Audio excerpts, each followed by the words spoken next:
नहीं किया था ये एक्चुअली इन्होंने पहले जो 4 days इन अ वीक बोला था, स्टैम्प पेपर के ऊपर इन्होंने सारे जो म्यूचुअल हम दोनों के लिए टर्म्स कंडीशंस थे वो लिखवाए। और मैं कल सुबह 8 बजे मेरा फ्लाइट था, तो रात को 9 बजे बोला सर आपका एग्रीमेंट रेडी है, साइन कर लेते।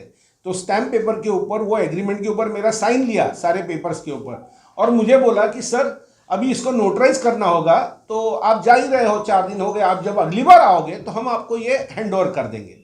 अब इतना तो इंसानियत और भरोसा रखना पड़ेगा कि इतने बड़े अस्पताल ने बुलाया है, रहने के लिए दिया है, आने जाने का टिकट करवाया है और एग्रीमेंट भी करवाया, उसको एफिडेविट भी करवा रहे हैं, तो शायद अभी वो नोटराइजेशन के लिए टाइम लगेगा।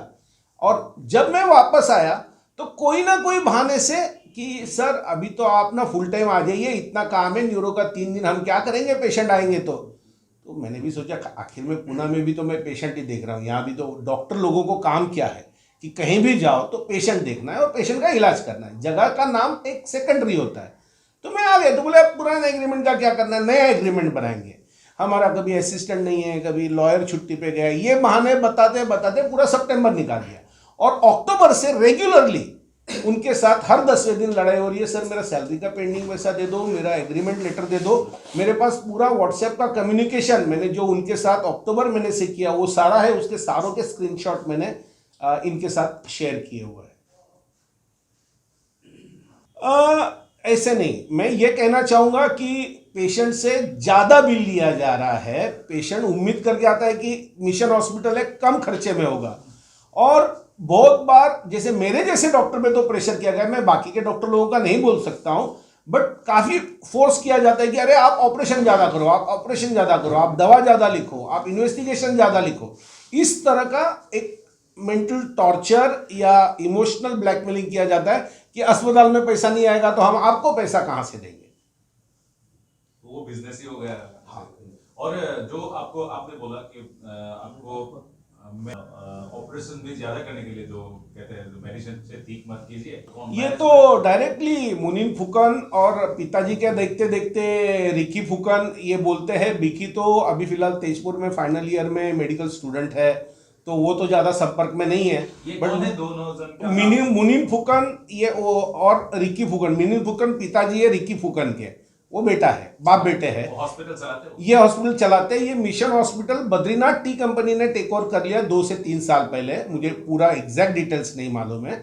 और ये बद्रीनाथ टी कंपनी जो है ये लोग ओन करते हैं, और हॉस्पिटल चलाने के अंदर जब ये पेपर वर्क वगैरह करते हैं उसमें रिकी फुकन और बिकी फुकन का नाम आता है।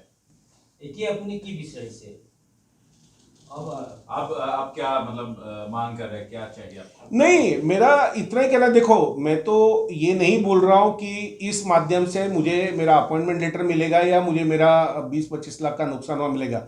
मैं चाहता हूँ कि अभी लोगों में ये अवेयरनेस आए कि कोई भी अस्पताल में जा रहे हैं तो वो अस्पताल सरकारी नियमों का उल्लंघन तो नहीं कर रहा है, उसका रेट लिस्ट किधर है, वो जरूरत से ज़्यादा पैसा तो नहीं ले रहा है, जरूरत से ज़्यादा दिन पेशेंट को आईसीयू में तो नहीं रख रहा है। एक जानकारी लोगों को आनी थी कि चबुआ जैसे छोटे जगह पे एक मिशन हॉस्पिटल के नाम पे ये धोखाधड़ी हो रही है, तो हम अगर जागरूक नहीं रहेंगे तो आगे चल के इसका तकलीफ जो भी पेशेंट जाएगा गलत हॉस्पिटल में उसको भुगतना पड़ेगा। मैं पुणे में था, पुणे में ससुरा हॉस्पिटल बोल के एक गवर्नमेंट का बहुत बड़ा हॉस्पिटल है और मेडिकल कॉलेज है, बीजे मेडिकल कॉलेज, वहाँ पे मैं ऑनररी प्रोफेसर था। और एक हर्डिकर हॉस्पिटल बोल के है जो very renowned 100 year old hospital है, वहाँ पे मैं ब्रेन एंड स्पाइन सर्जरी का डिपार्टमेंट देखता था। आप उसके स्पेशलिस्ट? मैं ब्रेन और स्पाइन सर्जरी का स्पेशलिस्ट हूँ, न्यूरो सर्जन हूँ। न्यूरोसर्जन, अच्छा। किसी हायर अथॉरिटी या जब मैं वहाँ पे काम कर रहा था, मैं रेगुलर बेसिस जो मेरे व्हाट्सएप मैसेजेस में भी आपको दिखेगा उनको कि आप एक सिस्टम से काम करो, आप मेडिकल एयर और कंप्रेसर पाइपलाइन ये लगाओ, पेशेंट के लिए एक ट्रांसपेरेंसी के लिए बिल का सिस्टम बनाओ, पूरा रेट लिस्ट तुम डिस्प्ले करो, ये मैंने उनको बार बार बोला because I was working there. तो मैं डायरेक्ट गवर्नमेंट ऑफिशियल के पास नहीं जाते हुए उनको बताने की कोशिश किया, मेरे जो कलीग्स हैं उनको सबको बताया मैंने, बट सब लोग ये बोलते थे कि भाई ये मैनेज कर लेते हैं, आप इसमें क्यों दखल अंदाजी दे रहे हो, ये इनका काम है, ये जाने ये करेंगे अपना आप। तो everybody was on the back seat. तो फाइनली व्हेन थिंग्स स्टार्टेड कि ही स्टार्टेड एलिगेटिंग मी कि मेरा डिग्री बोगस है, मेरा सर्टिफिकेट डुप्लीकेट है। और वो मेरे जब 24 तारीख को मैं निकल गया तो स्टाफ के ऊपर प्रेशराइज करने लग गए कि डॉक्टर शर्मा के खिलाफ गवाही दो कि आप लोगों के साथ में मिसबिहेव किया है, आप लोगों को परेशान किया है। जब मेरा एफआईआर दाखिल हुआ तो इन लोगों ने बहुत कोशिश की मेरे खिलाफ किसी का स्टेटमेंट आ जाए, किसी का कुछ आ जाए, बट मैंने किसी के साथ कुछ किया ही नहीं था, तो लोगों ने झूठ बोलने से मना कर दिया। तो आप केस भी है ना? हाँ, एफआईआर कहाँ पर लॉन्च? मैंने चबुआ पुलिस स्टेशन में एफआईआर लॉन्च कब किया है किया वो? और ये मैंने 4 तारीख को लॉन्च किया है। 4 फरवरी। हाँ, और दूसरा इन्होंने आज तक जो पैसे दिए, और एक बहुत बड़ा जो और अफरा तफरी का कारण है कि मैंने पहला बिजनेसमैन देखा है जो व्हाइट का ब्लैक करता है। मतलब हॉस्पिटल में जो कैश में पैसा आता है वो डॉक्टर लोगों को वाउचर के ऊपर लाखों रुपए वाउचर पे दे रहा है। मैंने 15 वाउचर का फोटो भेजा हुआ है, 50,000, लाख, 1.5 लाख, 2 लाख ऐसे वाउचर, वो वाउचर के ऊपर पैसे देके उसका रिकॉर्ड रखता है। सारे स्टाफ को कैश में पैसा देता है। 90% डॉक्टर लोगों को कैश में देता है। ये सीधा सीधा इनकम टैक्स और जीएसटी के नियमों का उल्लंघन है, और कोई अगर इसके खिलाफ बात नहीं करेगा तो ये ऐसे ही चलता रहेगा। 2 बार बैंक वालों ने इनका अकाउंट सील कर दिया है क्योंकि इन्होंने बैंक से जो लोन लिया है उसका पेमेंट नहीं किया, ये दिखा के कि बिजनेस नहीं हो रहा है। क्योंकि ये जो पैसा कैश काउंटर पे आ रहा है ये इसको रिकॉर्ड में नहीं दिखाते हुए इसको कैश में ही खर्चा कर देते। बैंक को पता ही नहीं चलता कितना टर्नओवर हुआ, कितना रोज का पैसा आया नहीं आया। फिर ऑपरेशन का उन्होंने कॉस्ट पूछा, मैंने बोला वहाँ पे तो उन्होंने 18 लाख रुपया खर्चा किया था चेन्नई में। मैं बोला यहाँ 2 से 3 लाख में ये सारा खर्चा दवा के साथ हो जाएगा। वो बोले सर अभी वो खर्चा करके हम लोग अभी तक वो नहीं कर पाए हैं, तो हम 1 महीना बाद आते। बोला ठीक है। और तब तक मैंने एक नया दवा सोच के ट्राई किया, बोला कि ये एक दवा इसको दिन में दे दो 4 बजे, तो बच्चा पूरा ठीक हो गया। उसका सरदर्द गायब, माता पिता के प्रति जो उसका गलत व्यवहार था वो सारा ठीक हो गया। और उसके बाद वो मैं खुशी खुशी बोलने गया मालिक को कि देखो इस बच्चे का हम लोग जो 3 लाख रुपए लेके ऑपरेशन करने वाले थे, ये बच्चा 10 रुपए के दवा से ठीक हो गया है। इतना दिन पहले 15 दिन नहीं मिला रिलीफ, बट उसके बाद दवा चेंज किया तो ये ठीक हो गया। तो खुश होने के बजाय उस वक्त पहली बार उन्होंने मेरे ऊपर चिल्लाया, ऐसे काम करते रहोगे तो अस्पताल डूब जाएगा। उन्होंने बोला ऐसे काम करोगे तो अस्पताल डूब जाएगा। और ये पेशेंट की सच्ची कहानी है, आप इस पेशेंट के द्वारा ही पूछ सकते हो। 15 साल का लड़का है, इसका फोन नंबर है 6900080224। अब मैंने उसका दुलियाजान दोस्त बोल के, छोटा लड़का मेरे साथ अच्छी बात करता है, तो मैं उसका नाम नहीं, मुझे यूजुअली पेशेंट बीमारी से याद रहते हैं, नाम से कम याद रहते हैं। तो आप इनसे बात कर लीजिए, लाइव वो बता देगा कि कितना परेशान था, उसके पिताजी बता देंगे कितना परेशान थे। और मुझे भी अच्छा लगा कि जिसका एक 3 लाख का ऑपरेशन बच गया, 10, 15, 20 रुपए, 100 रुपए की दवाई में ठीक हो गया, ये अच्छी बात है कि उसका जबरदस्ती ऑपरेशन करना चाहिए। तो मुझे बाद में बिठा के बोलते ऐसे पेशेंट का पहले ऑपरेशन करना चाहिए और फिर सही दवा देना चाहिए, ताकि हमको भी पैसा मिले और पेशेंट भी ठीक हो जाए। बोला सर ये काम करने के लिए मैं 25 साल का ट्रेनिंग नहीं लिया हूँ न्यूरो सर्जरी में। थैंक यू वेरी मच, आप लोगों का प्रेम और सहयोग के लिए धन्यवाद। इस पूरे प्रेस कॉन्फ्रेंस का एक ही मतलब है, थोड़े आप लोग जागरूक हो जाओ, थोड़े पेशेंट लोग जागरूक हो जाए, और जो भी लोग अस्पताल चला रहे हैं, सिर्फ मुनीर फुकान और उसके 2 बेटे नहीं, वो ये समझे कि गवर्नमेंट के रूल्स रेगुलेशंस रहने चाहिए और कुछ तो टेरिफ कार्ड जैसे रहना चाहिए, क्योंकि कुछ तो लोगों को, आने वाले लोगों को मालूम रहना चाहिए कौन सा ऑपरेशन का कितना पैसा लगता है। इसका कोई रेट लिस्ट अगर नहीं रहेगा तो मन मानिए, आपका चेहरा देख के मैं बोल दूंगा हाँ आप 3 लाख दे देना, इनका चेहरा देख के बोलूंगा 2 लाख देना, किसी का चेहरा देख के बोलूंगा 5 लाख दे देना। ये गलत है। पेशेंट का अधिकार है उसको जानने का कि मेरे ट्रीटमेंट का खर्चा कितना होगा, और वो प्रिंटेड फॉर्म में रहे, जस्ट हर बार वो चेंज ना हो पेशेंट को बोलते हुए। आपका जो एग्रीमेंट था, तकरीबन आपने कहा कि आपके वो जो एक सिग्नेचर किया गया था पर 4 days in a week जो भी मेरे एयर ट्रैवल के एक्सपेंसेस हो गए, एयरपोर्ट पिकअप एंड ड्रॉप, यहाँ पे रहना, खाना पीना, लोकल ट्रांसपोर्ट, ये सब हॉस्पिटल की तरफ उसमें इंक्लूसिव था। वो मतलब 5 लाख में ही वो इंक्लूड था? नहीं, 5 lakhs purely my as a salary और you can say honorarium, and ये सारी फैसिलिटीज अलॉन्ग विद दैट, कि ट्रैवल एक्सपेंसेस है, फूड एक्सपेंसेस है। हॉस्पिटल में ही रहते थे? हाँ, मैं हॉस्पिटल के कैंपस में कॉटेज में ही रहता था।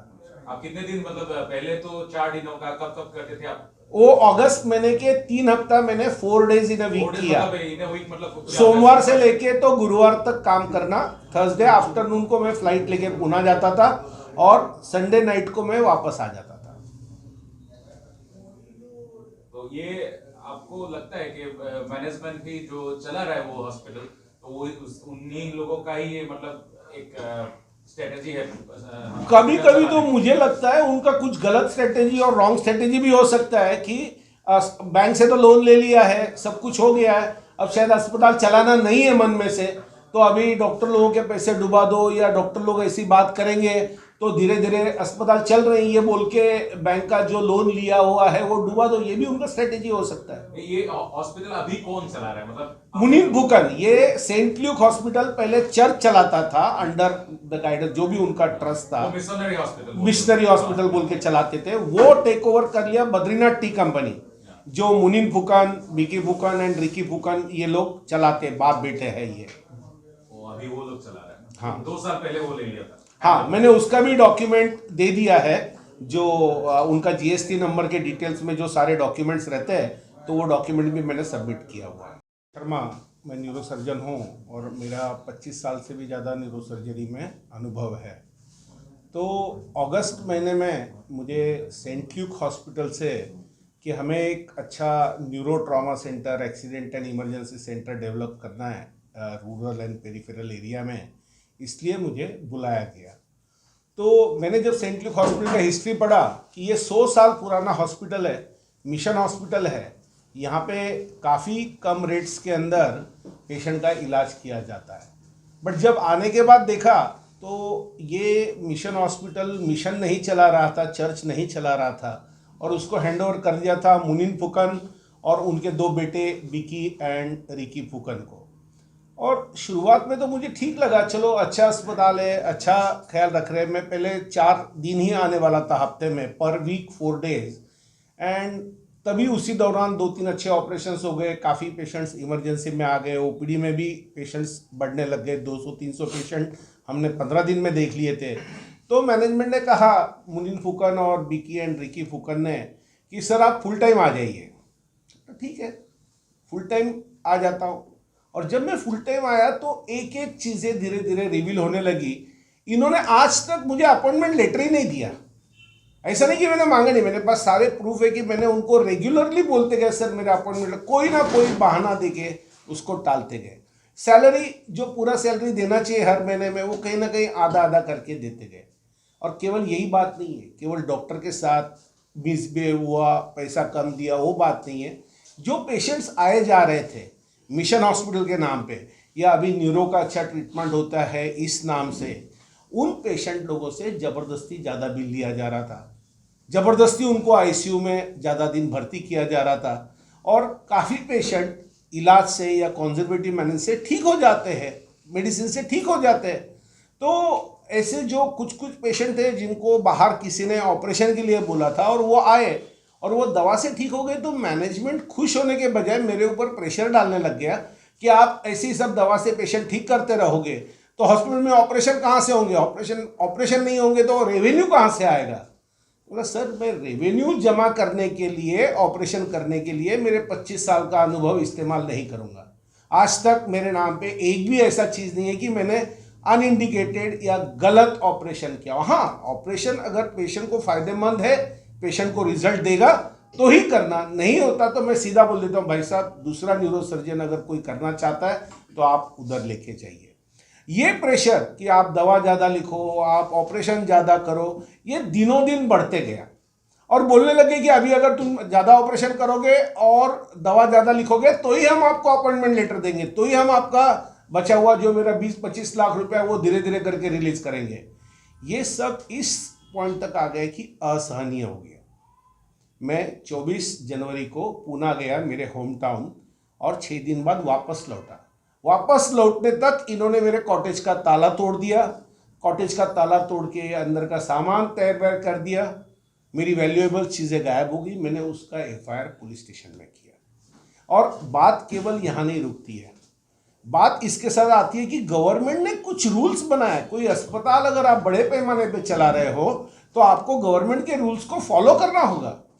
इन लोगों ने दनादन गवर्नमेंट के रूल्स तोड़े जा रहे हैं। Biomedical waste pollution control board का जो नियम है, तो मैं जब तक था अगस्त महीने से लेके तो फरवरी 1 तारीख तक सारा कचरा अस्पताल के कैंपस में जलाया जाता था। उसमें आईवी लाइन के bottles, cannula, syringes, needles, patient का ट्रीटमेंट करते हुए खून से लथपथ जो गॉज पीसेस, मॉप्स, ये सारा, और इसके वीडियोस भी और फोटोग्राफ्स भी मैंने आपके सेक्रेटरी और प्रेसिडेंट के पास में दिया हुआ है।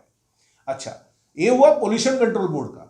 दूसरा है लेबर लॉ। आपको सबको मालूम है, अगर आपके पास एक इंडस्ट्री या ऑफिस है या आपके पास हॉस्पिटल है, तो जो जो लोगों का सैलरी 15,000 से कम है, इन सारे लोगों को श्रम विभाग से जोड़ा जाता है। इन सारों का ESIC कटता है, प्रोविडेंट फंड कटता है, इनको फैसिलिटीज दी जाती है, मिनिमम डेली वेजेस के हिसाब से इनको सैलरी दिया जाता है। ये कुछ भी नहीं किया जा रहा है। 3,000, 4,000, 4,500 रुपया, वो भी कैश में सैलरी देना हाथ में, ये रैंपटली चल रहा है। एक भी बंदा आज तक लेबर ऑफिस के साथ उनका रजिस्टर्ड नहीं है।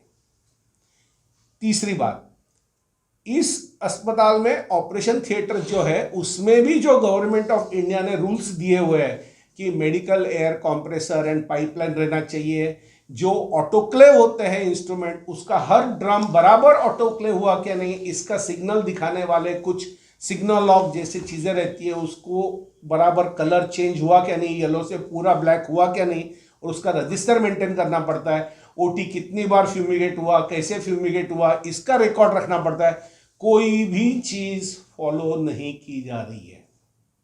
जस्ट ये चबुआ है, इधर ऐसा ही होता है, हम जो बोलेंगे वो करेगा, हम जो बोलते हैं वही होता है। इस गुरमी के अंदर सारा काम किया जा रहा है। तो ये सारी चीजें देख के मुझे लगा, और इनको ये चीजें बार बार बताई गई कि सर आप ऐसा मत कीजिए, इस अस्पताल की एक परंपरा है, ये मिशन हॉस्पिटल है, यहाँ गरीब लोग उम्मीद से और भरोसे से आते कि कम पैसे में हमारा अच्छा इलाज होगा। हम अगर इलाज अच्छा नहीं करेंगे, हम उनसे पैसा अगर ज़्यादा लेंगे, तो धीरे धीरे हमारा नाम खराब हो जाएगा, अस्पताल का भी नाम खराब होगा और हॉस्पिटल का भी नाम खराब होगा। बट उन्होंने कभी एक बात नहीं सुनी। डॉक्टर हो या पेशेंट हो, इन सब लोगों को इन्होंने हरदम सेकेंडरी समझा, और सिर्फ हॉस्पिटल का बेनिफिट, प्रॉफिट कैसे होगा, इस चीज को प्रायोरिटी, पूरा एक मिशन के कॉन्सेप्ट से लेके तो उसका व्यापारीकरण, उसका बाजारूकरण इन्होंने इस अस्पताल के माध्यम से किया। वहाँ पे मेरे साथ में एनेस्थीसिया में डॉक्टर पुतुल काम करते हैं। ICU में रिसेंटली 1 महीने पहले डॉक्टर सिंह बोल के जो है ऑफ्थेल्मोलॉजिस्ट है, आँख के डॉक्टर है, बट वो ICU स्पेशलिस्ट बोल के सृष्टि हॉस्पिटल में काम करते हैं, तो वो 3 दिन के लिए वहाँ सेवा देते हैं। साथ में ऑफ्थेल्मोलॉजी, गायनेक, जनरल सर्जरी में डॉक्टर ध्रुव ज्योति, मेडिसिन के अंदर दीप ज्योति बोरा। ध्रुव ज्योति सरनेम में भूल जाता हूँ ज़्यादा मुझे, क्योंकि नाम से फैमिलियर नहीं हूँ, बट क्या है वो, मतलब जनरल सर्जन है, general surgeon, laparoscopic surgeon, endoscopy करने वाले। और डॉक्टर दीप ज्योति बोरा, डॉक्टर ताए रेडियोलॉजी में, और ये सारे डॉक्टर हैं जो वहाँ पे हमारे साथ काम करते हैं। AMC का ही क्या? हाँ, ये लोग AMC में भी काम करते हैं as a professor, assistant professor, associate professor. ये जो टाइम है जो आप बोल रहे हैं कि AMC में वो लोग काम करते हैं, तो वो आप लोगों को जो सर्विस देता है उस हॉस्पिटल में जहाँ पर आप थे, हाँ, उसमें वो लोग कितने टाइम, मतलब कौन से टाइम में जाते हैं वो? यूजुअली 12-1 बजे आ जाते हैं, शाम तक रहते हैं वहाँ पे हर दिन? हर दिन। ये तो आप हॉस्पिटल में CCTV कैमराज है, उसके अंदर भी ये सारा है, प्लस आप इस चीज़ को कंफर्म कर सकते हैं। डॉक्टर ताए रेडियोलॉजिस्ट है, डॉक्टर दीप ज्योति बोरा, हाँ डॉक्टर दीप ज्योति बोरा ये मेडिसिन में है, MD मेडिसिन है। डॉक्टर ध्रुव ज्योति जनरल सर्जन है। डॉक्टर रूपम दत्ता है, वो भी मेडिसिन वाले हैं। एंड गायनेक और ऑफ्थल में कौन से आते, मुझे ज़्यादा नाम मतलब फैमिलियर नहीं है ऐसा भी। सब AMC से? हाँ, सब AMC से।